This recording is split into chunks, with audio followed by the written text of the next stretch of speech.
Hello everyone welcome to my channel. आज चाहिँ म सेल्फ टकको बारेमा कुरा गर्दैछु। तपाईँहरू आफूसँग कतिको राम्रो कुरा गर्नुहुन्छ होइन, आफूलाई राम्रो भन्नुहुन्छ कि हुँदैन, तर सेल्फ टकको चाहिँ एकदम धेरै फाइदाहरू छ है। फर्स्टमा त एकदम पोजिटिभ इनर्जी दिन्छ।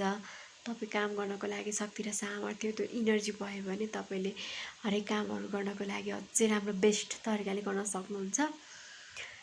तपाईँले आफूले आफूसँग कतिको राम्रो कुरा गर्नुहुन्छ त्यसमा भर पर्छ तपाईँको ह्याप्पिनेस पनि के है। तपाईँ खुसी हुने, तपाईँ आफूसँग राम्रो कुरा गर्नुभएको छ भने खुसी हुनुहुन्छ।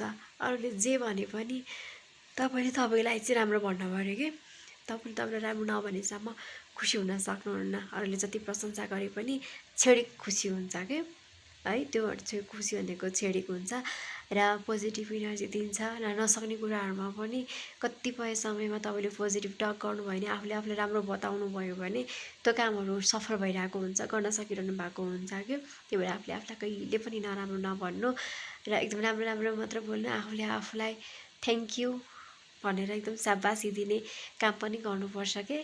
थ्याङ्क यू, मैले आज यत्रो गर्न सकेँ, थ्याङ्क यू सो मच भनेर आफूले आफूलाई थ्याङ्क यू भन्ने गर्नु है। Have a nice day, by by everyone.